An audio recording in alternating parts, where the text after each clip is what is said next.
Hello, everybody. Welcome to Plan Disturbance, Creating the Conditions for Organizational Health webinar. Thanks for taking the time out of your busy schedules to join us today. We're really excited that this topic has generated interest from such a wide breadth of countries and industries, and we're just really grateful that you're here with us today. My name's Alex. I'm on the In Rhythm team, and I'm currently based in Minneapolis, Minnesota. So you'll have the opportunity to learn more about In Rhythm and the work that we do on today's webinar in addition to today's topic. Today we have the pleasure of welcoming Trey Cates, who's the founder and managing director of In Rhythm, who will be sharing more about In Rhythm's thinking on plan disturbance as a means of creating the conditions for whole systems health. And so we'll dive into that in just a minute. I just wanted to cover a couple of logistical things before we have the opportunity to really dive in. So we've scheduled 60 minutes for today. We're going to save time for Q&A at the end. So please keep your questions coming in the chat and I'll make sure that we address those. But we can also, spend some time kind of just taking ourselves off mute and having a conversation at the end. This webinar is going to be and is being recorded. And so you'll have access to the recording along with the slides afterwards. You'll receive it by email in case you need to access this information again, or if you want to share it. And then one other thing is please try and keep your mics muted during the webinar just to enable optimal sound quality. And also you're welcome to turn on your video if you're comfortable, because we'd love to see your faces and makes this online presentation a little bit more human. To do that, you'll see at the bottom of your Zoom screen, there's a little toolbar. So you'll be able to mute yourself, turn on and off your video. You can also access the chat participant list where you can actually raise your hand if ever you feel you'd like to raise your hand and ask any questions. As we get started, it would be great if everyone who's here today could kind of introduce themselves in the chat. You could share your name, where you're tuning in from, and maybe a little something about what interested you in today's topic. Without further ado, Trey, I'm going to hand it over to you. Thank you, Alex, and welcome everyone. As I can see for those who have logged in, some of which I know and others that are new to kind of In Rhythm's offering. So welcome to those who have never been to any of these webinars hosted by In Rhythm, but for those who have, thanks for coming back and continuing to support the work that we're doing.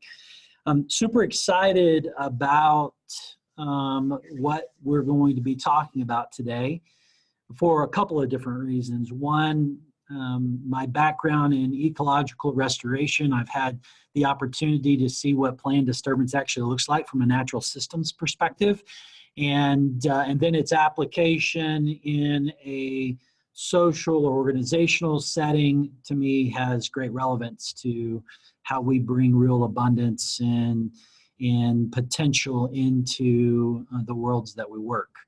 So to me, this really comes from a substantial place of passion, but I am excited to be able to share with you why I think this is such a relevant opportunity and discussion in all our different environments. So with no further ado, we're going to just jump into this.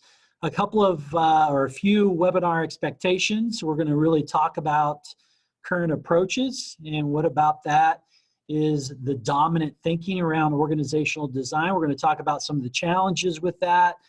We're going to dive a little bit into this living systems perspective, understand this opportunity around plan disturbance, and then talk about what principle design, based design looks like, and then what we call our regenerative framework.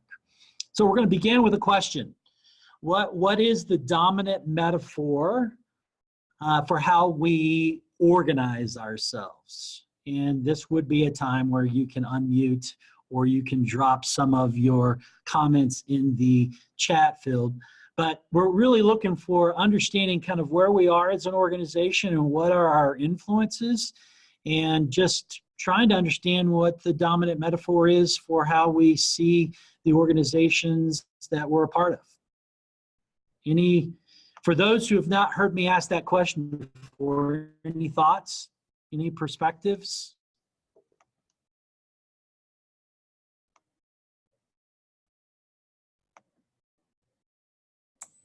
Can you hear me?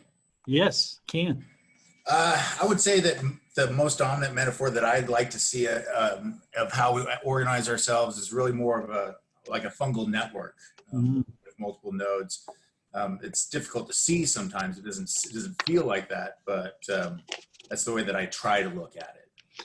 So Nathan, before you go on mute, that's awesome. That's how I think you're moving in the directions of how we want it to be. But what do you think the dominant metaphor is of how we're currently operating? I don't know. It's not so much a metaphor, but as like a mindset. We tend to have a control and dominate sort of mindset. I'm not sure exactly how to put that into a metaphor, but yeah, no, that's great. Thank you for sharing. Anybody else? We've got some responses coming in through the chat. Cindy says machine. Patricia says hierarchy, silos. Great. Yeah, actually, one of the things that I think has really, unfortunately, dominated our mindsets and our design has been, I think you said Cindy brought it up, is that machine paradigm. So one of the things that seems to show up in everything that we do when we design is this cog, this wheel, this mechanism of pulleys that really start to create a very different approach in terms of how we organize ourselves. And so here on the left, you see an organization seeing itself as a machine where sales and marketing and all these cogs are working together. And then on the right side, you see even an economy, a state being seen as a machine. So it really starts to we start to begin to understand some of the language that we've used and we use often in organizations. And even when we talk about teams, like our team is working like a well-oiled machine, right? Or, someone's talking about capacity in an organization and they say, well, we don't have the bandwidth for that, right? So those are a lot of different idioms and language that we're using to really start to quote unquote fine tune, right, our current operations. And I think that comes with a substantial amount of challenges that we're going to dive in today, especially when we begin to even see even the human body. And we all know that the human body is not a machine. Yet we have been so influenced by that dominant paradigm, we approach it and we communicate it in a way where that starts to follow as a part of how we would even image or storytell that to the given public. So the question is, here are two questions I want us to wrestle through. What are some examples of how we've designed our organizations like a machine? And the second question is, what are the unintended consequences of organizing like a machine? So let's just start with the first one. What are some examples of how we've designed our organizations like a machine? Just personal examples, concrete examples in your own teams, your previous organizations, your existing organizations. What are some examples of how we've designed our organizations like a machine?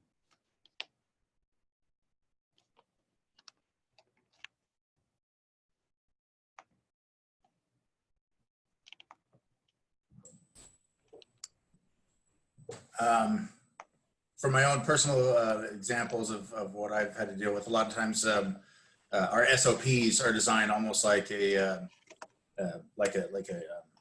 assembly line. You do this, you do this, you do this, you do this. There's no room. There's no space for intuitive decision making. It's step by step by step, and that's fine if you are actually on an assembly line, but it's not fine when you're dealing with trying to interact with a complex world. So that just doesn't work.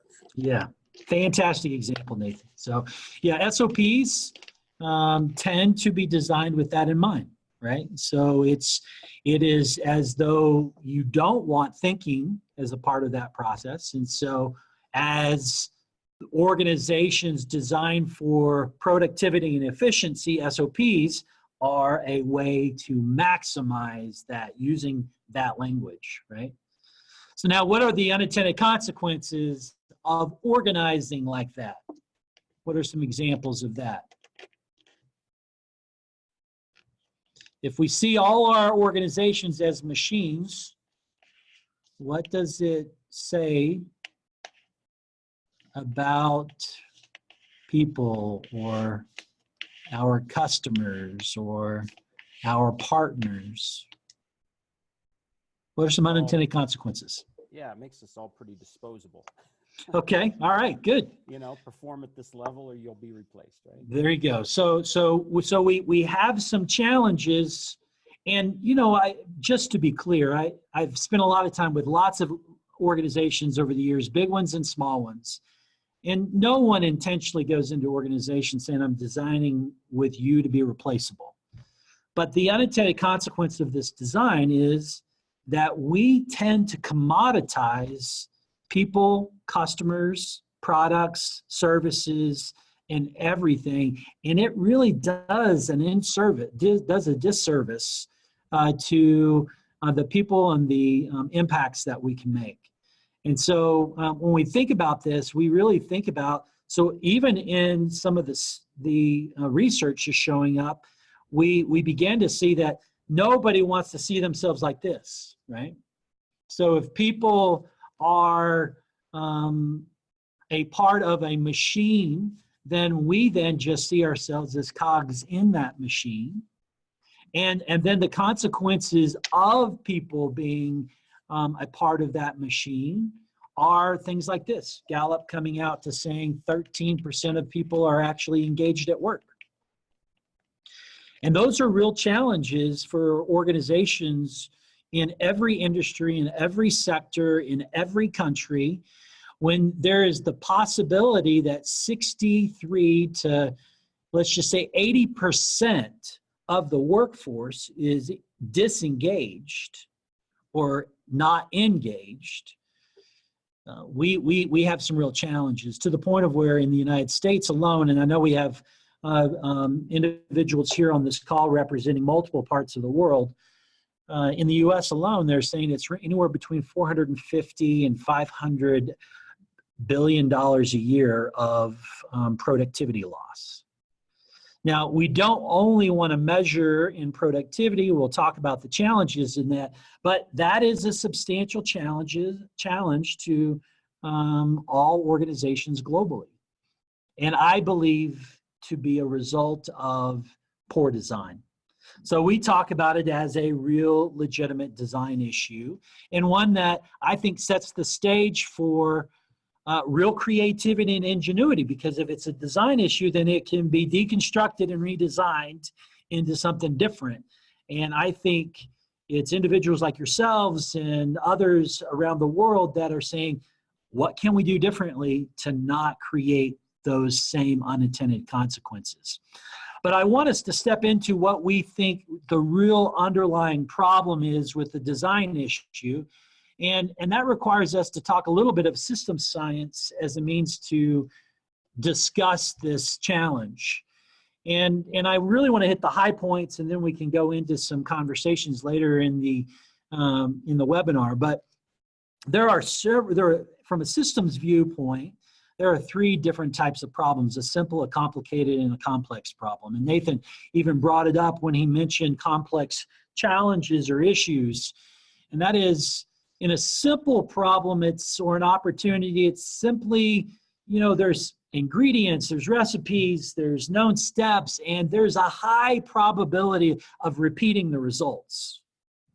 And then in a complex problem, it's far more, a complicated one, there are far more details associated with how to get there. There are blueprints, there are known steps, and because of our understanding of the way the world works, we can be pretty confident in its ability to repeat itself.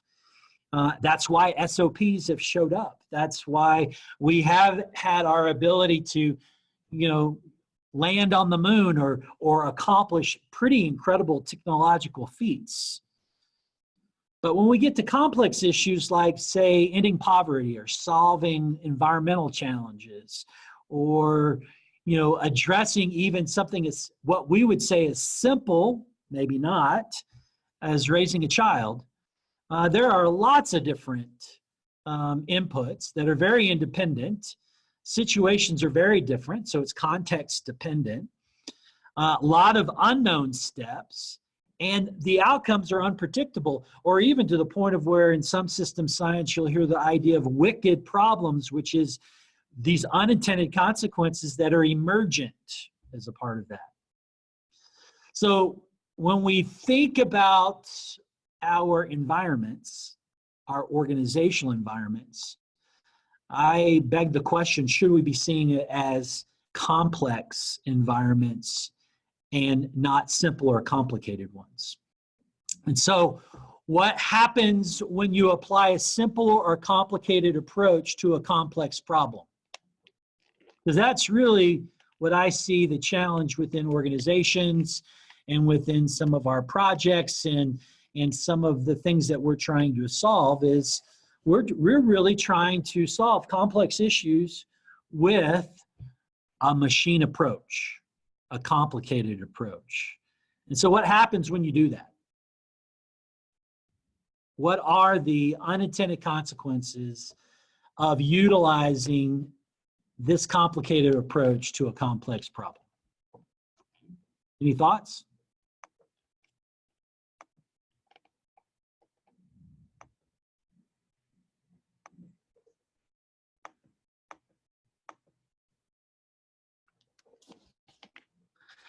I think when you get results very similar to what we saw in the Gallup poll, where you get full-on disengagement. And I think part of the challenge for all of us is when you have, and I try to oversimplify an environment to be able to maximize productivity and efficiency, I think there are some real unintended consequences, and I think it's the expense of people and the environments that they operate in. So in contrast to the machine as a metaphor, what if we see life as a metaphor? So when we talk about life, I think then we have the ability to reframe some of the conversations and specifically things around disturbance and what we can do to control or impact the design and create the outcomes that we want. But when we think of life as a metaphor, that's in contrast to the machine as a metaphor. We really are taking the lead from some really incredible scientists and researchers out of the Santiago School, and there are some others that are doing similar work, which is really taking this holistic approach, but looking at it in its simplest form. So they took bacteria, mapped it, examined it, looked at the chemical material and all these different pathways. And in doing so, they began to identify some really interesting things that we're seeing as applicable in our environments. And one of the defining aspects of life that they determined was these two aspects, was this idea of self-maintenance and self-regeneration. And so they coined the term autopoiesis, or self-poetry, self-making. And so when we began to see life as a metaphor and biology as something that we can see into, or the cell as the simplest form of that, or bacteria, this idea of self-maintenance and self-regeneration actually create the conditions that allow for life to emerge. And if that's the case, then we see life as an organizing system capable of maintaining its own self and it within a boundary of its own making. So we see that as a alternative to the machine paradigm, because we see social systems and other natural systems as complex systems that need to be organized differently, cannot organize on the same principles, cannot be seen in the same way. And so we see living as regenerative and regenerative as living. And so living systems, life, is the metaphor that we think we should be operating within organizations or networks or within context of where we're all involved. So one of the things that they determined, though, when they started and continued that research, they asked the question, so where is life? And something beautiful that came out of that was it wasn't located in any one place. It wasn't command and control, right? It wasn't dominated by a few different things and everybody else was subservient to it. It also recognized it was dependent on a lot of interconnected relationships, and that what was most interesting is that life was an emergent property of all of these interconnected relationships and not as a result of one. And so this whole idea of wholes within wholes is now seen as being verified in its actual science. And then what is death was this lack of the ability to self-regenerate and its interconnected relationships. Now, how does this all have relevance to us and what we're talking about today? Well, in a living system, and we're going to talk more about this, in a living system, what is it we're trying to maintain? And in a machine paradigm, what is it we're trying to maintain? I want you to are trying to manage. So I just want you to hold those two thoughts as we move forward. And so when we think about the human body, life in essence looks like it looks to the left, right? This interconnectedness, a boundary of its own making, so our human body. But we also know that death, when the different parts of our body, those wholes within wholes, are not actually in connection with one another, we have death. And the only way to maintain life where there is no interconnection is to use inputs, right? So we can use technology to do it, but the underlying health of that boundary no longer exists and actually is in that constant state or ongoing state of death. Same thing is true in our organizations. So on the left, life exists when that interconnection is there. But what does it look like in a lot of our organizations where that connection doesn't exist? And so the same thing is true in our communities, right? Or we just put names under each of those functional areas. What does life look? What does death look like when we're out of that relationship? So when we talk about what's the fundamental difference between these two design approaches, it is pretty substantial when we think about the machine versus the living system. But I want you to just think about it for a moment. We're going to just take a minute, and I want you to write down what you think the fundamental difference is between these two different design approaches. And then we're just going to share that. Let's take a minute. What do you think the fundamental difference is between this machine paradigm and this living systems approach?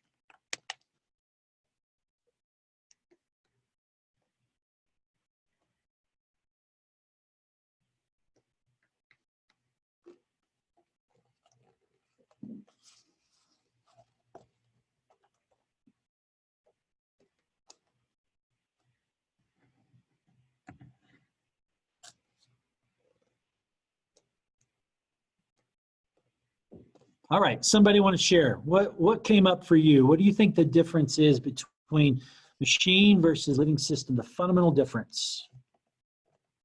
Anybody? Some comments coming in. Kent said responsiveness. Okay, great. Anybody else? More comments. Cindy says flexibility, adaptability. All right. So in the living system is the ability to adapt and evolve versus the machine. It is what it is. It's designed to do what it does. Okay. Got dynamic, says Jonas. Okay, great. So let me ask the follow-up question. A lot of this you guys are recognizing gives you an impulse that the living system has the ability to be more expansive, more meaningful. So why do we lean towards the machine paradigm as our primary design in most of our organizations?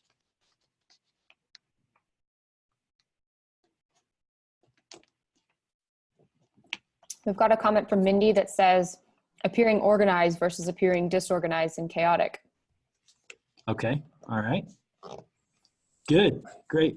I Nathan? think a part of that also is you almost have to accept the fact that you don't know the future with a living system. So you can't purposely force your concept on on existence. You kind of have to go with what life gives you in that way. Mm. Yeah, so that is important to call out, which is there is this emergent idea that shows up in the living systems paradigm, or a systems view of life versus one that's predefined, and we can then build steps to get there, right? And absolutely. Anybody else? Couple more comments from the chat. We've got Christian who says expected versus unexpected. And then Cindy says comfort with status quo, less commitment, effort.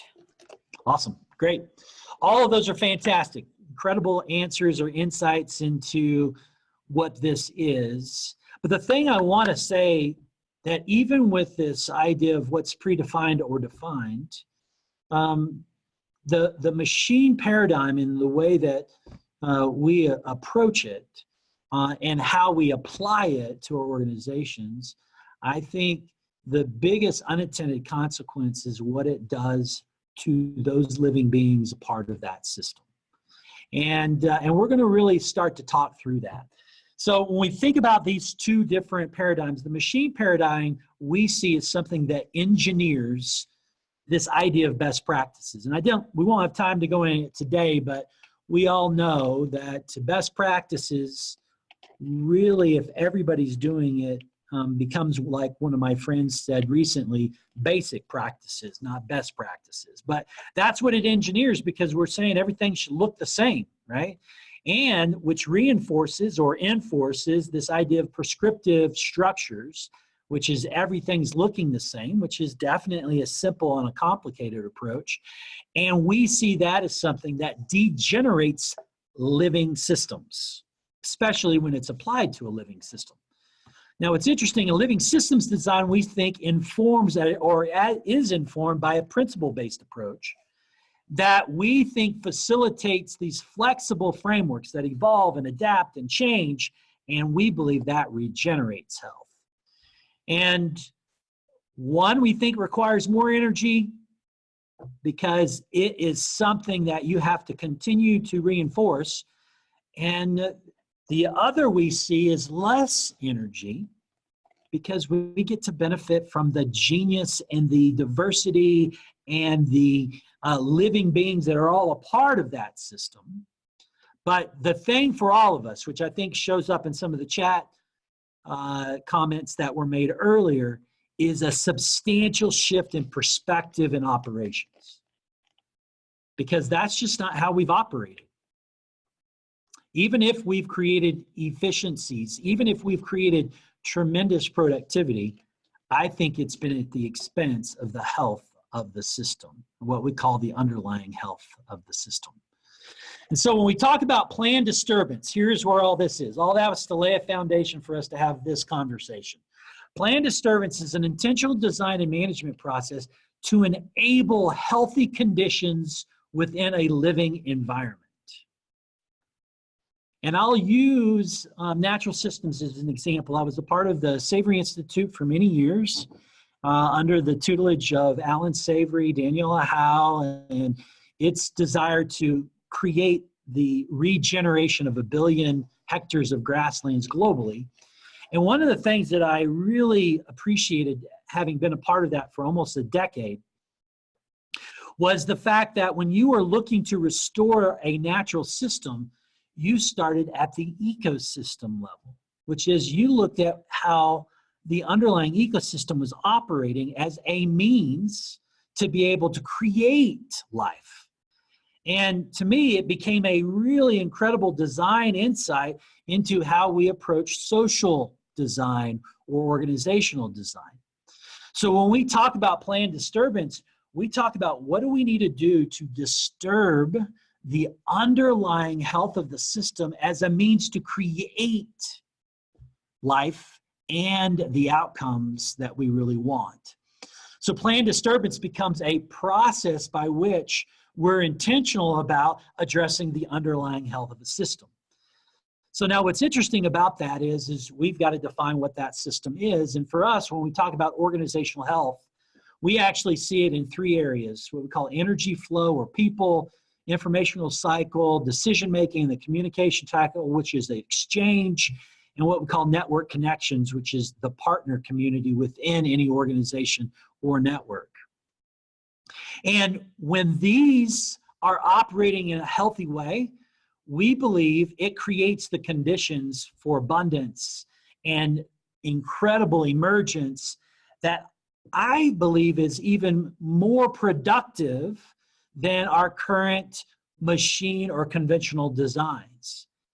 And we've got many examples how that's the case, but this is how we begin to say, so now with these begin to function in a way that allow for the creativity, ingenuity, and the genius that people bring to the table to exist, then I think it changes the dynamics that happen in organizations more specifically.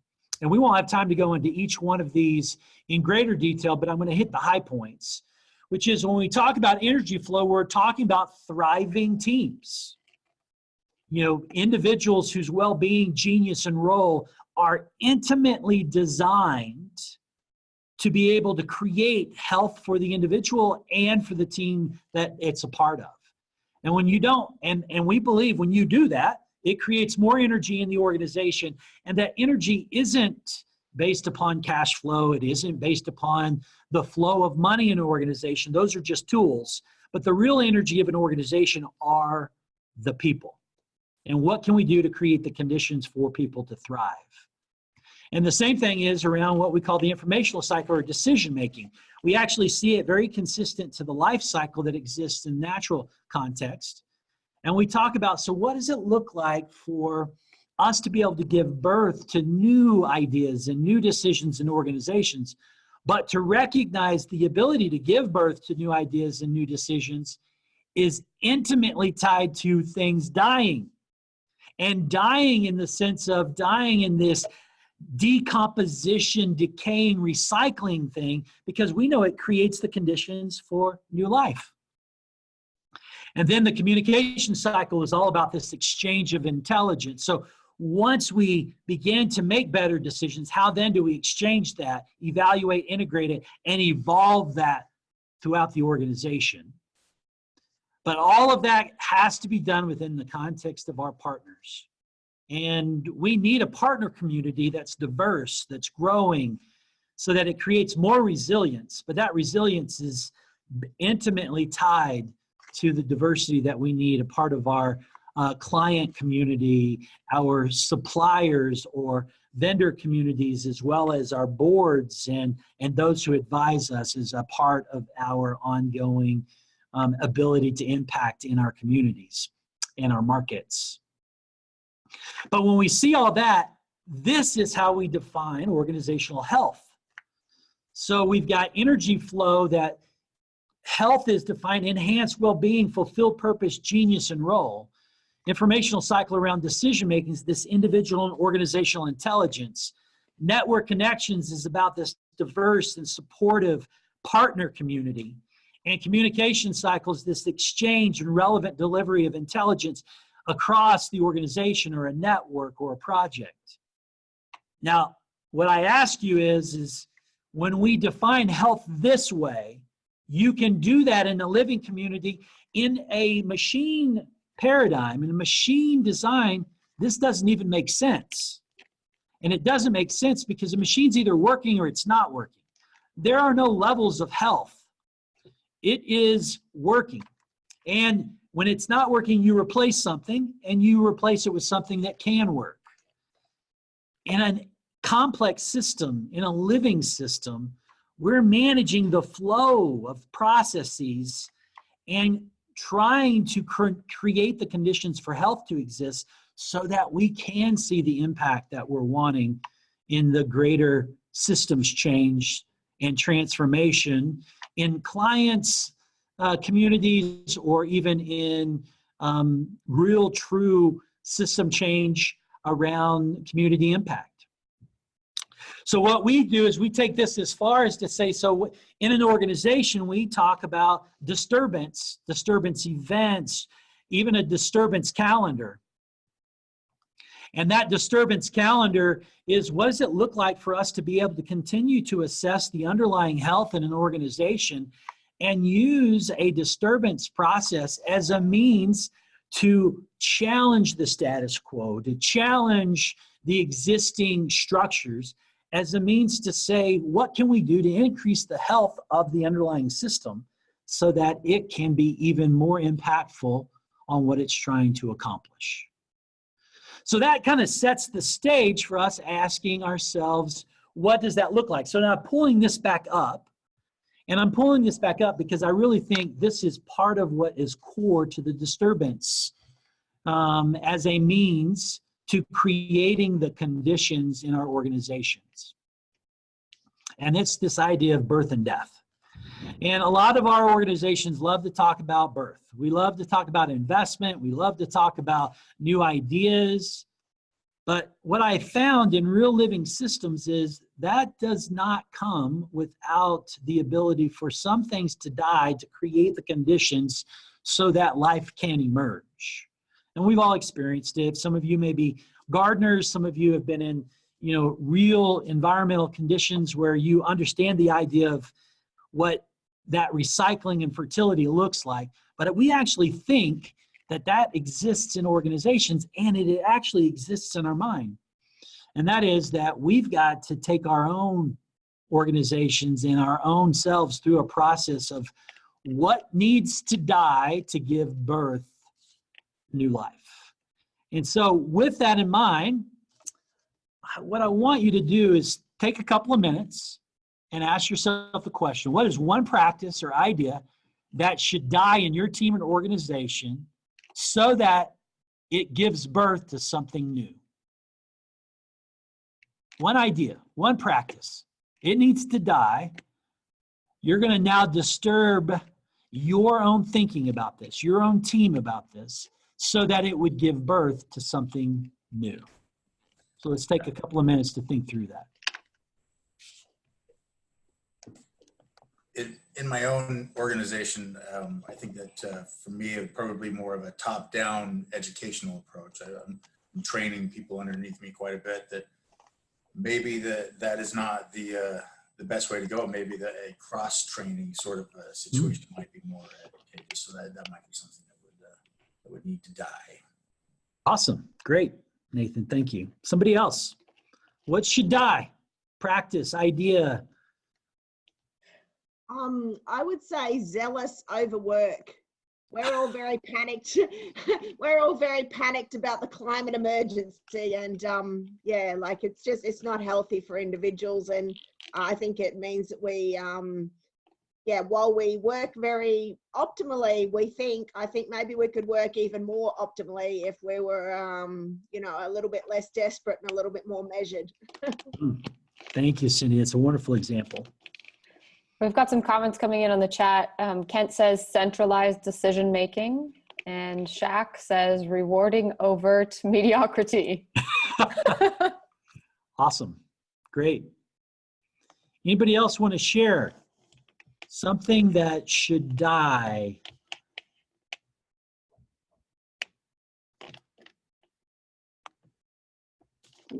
I think some of the challenges, just so to build off of, so why do we not practice this idea of birth and death as a part of our normal organizational environment?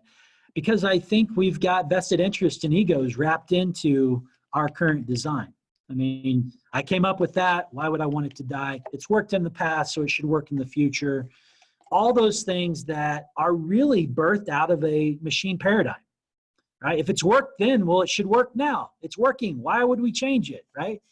But the reality is, in a living system, that's not necessarily true. And what can we do to have designs that embrace that kind of flexibility?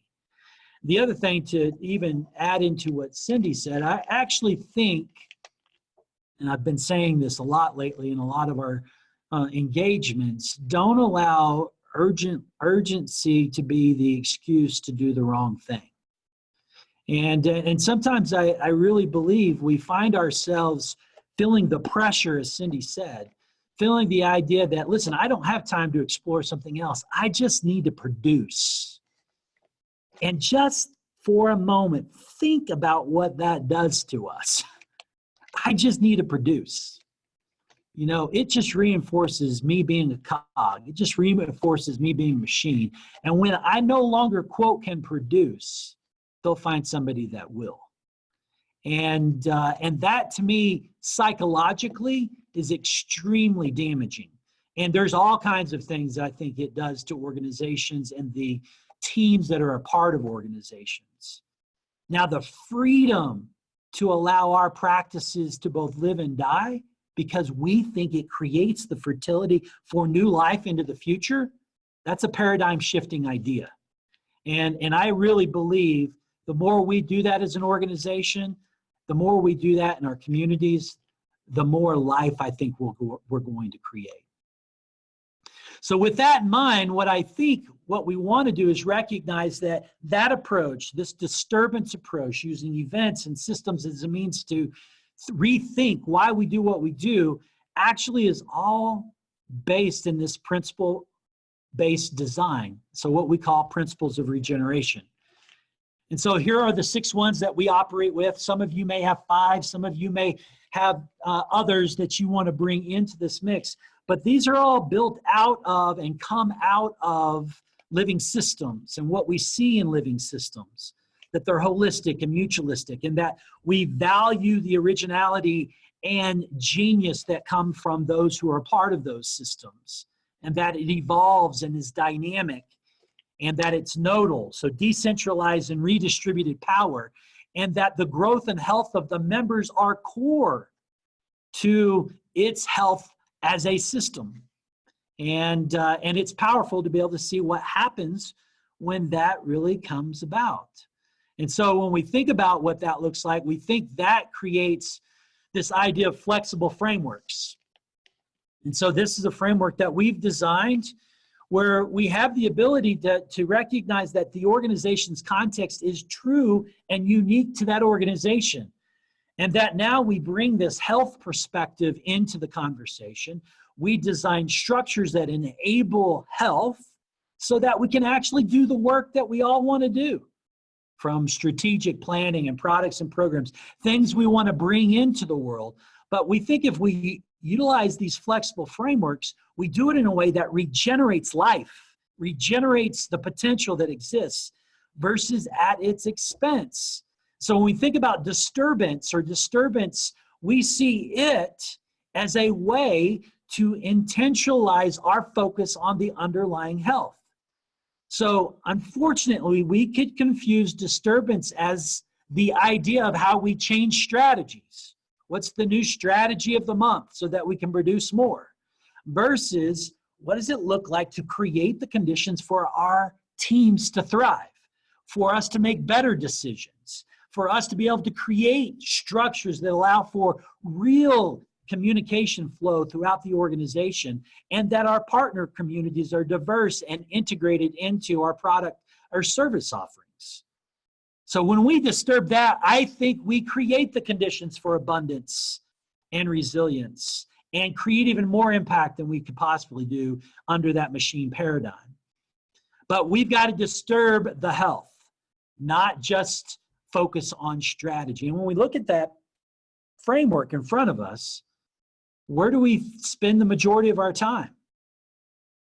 You know, where do we really focus our attention? You know, the first 3 get minor focus. A lot of it is on that column 4. And so this is not something to take away from the emphasis on strategic planning or all the organizational work we need to do. It's just, how do we create a solid environment that is super healthy to really live into that work in a real meaningful way?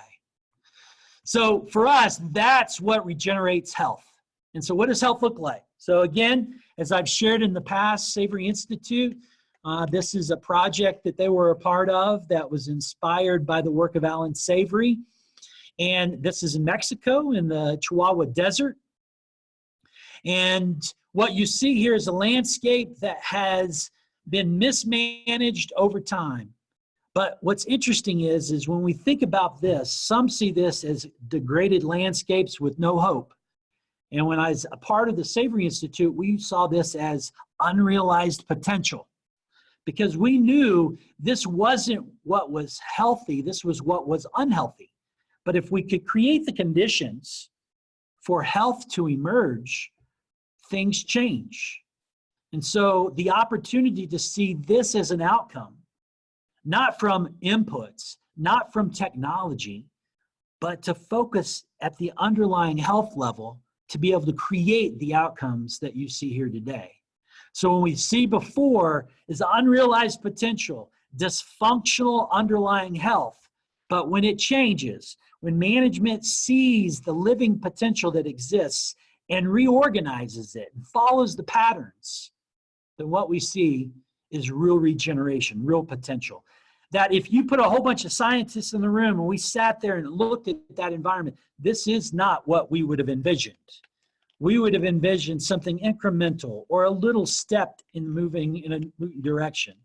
But all of this without even a substantial amount of input, both financial and associated chemicals or fertilizers, all naturally a part of creating the conditions for health. So for us, what we want to talk about is, and some of you have mentioned this, is all of this is this requirement to make shifts. So we really need to move from this idea of parts, cogs, pulleys, to this idea of wholes, living beings, which means we get to embrace this idea of uniqueness and all that brings. We also need to move from shifts from competition to collaboration, because this is all interconnected. And we also recognize that there are no recipes. We cannot just apply best practice and some kind of silver bullet solution to every single context. It needs to be developed, and it needs to come from real development. And that we recognize it's not about predicting, it's about this emergence, it's about potential, it's about patterns. And we really need to move from this extraction mentality, where we're extracting to be able to maximize productivity and efficiency, to this idea of equity and potential and uniqueness that really is redistributing of power and the opportunity to even get more potential, but it's because now everybody's involved in that design and those decisions versus just a few. And then moving from that command and control centralized to a decentralized view. So when we think we can do that, I think it is a very different dynamic. So, so here is this group exercise I want to do. This is going to take a little bit of a time for us to jump into this, but we're just going to recognize, and you can utilize this if we don't spend enough time to be able to do it in a group. We're going to break out into groups real quick. Alex will push us into that. There are 4 parts to this, and this is kind of just the makings of a disturbance exercise. And that is, I want you to choose a focus area, those underlying health areas, people, decision-making, communications, and partners. And you're saying, I'm going to design a disturbance event or activity to be able to change our underlying health in that area. So identify a core challenge you want to address. So for instance, let's just call distributed decision-making as an example. And number 3, I want you to identify the ideal healthy conditions that you would want to achieve. So teams, in this instance, teams feel empowered to make decisions. And then what would be the design change that you would implement to disturb that status quo? Means team development, redistributed power, visibility of the larger whole are examples. So utilizing this as a means for this exercise, what I want you to do is just break into groups, and I just want you to have a conversation. Get as far as you can, and then we'll come back together and just briefly talk about what transpired in your conversations with others that are on our call today. Great. Thank you, everyone. Just as we've got a few minutes left in your commitment to us and time, we want to be cognizant of that, but any interesting conversations come out of your groups? Anybody want to share?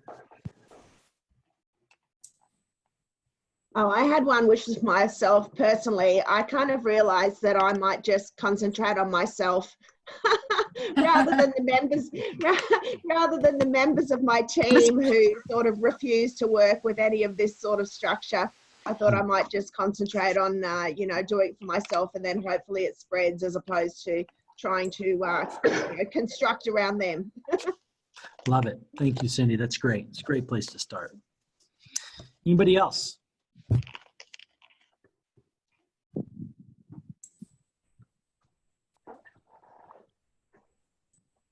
Oh, well, William here. Jason and I are both self-employed consultants working on our own, so we're not part of big structures. But so I just talk through a decision making on buying school food for the public sector, and talking through it.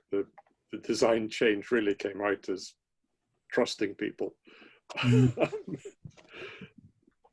which gives a much more worthwhile workplace if you're trusted and you can do the bit, you bring out your individual genius, as you like to say.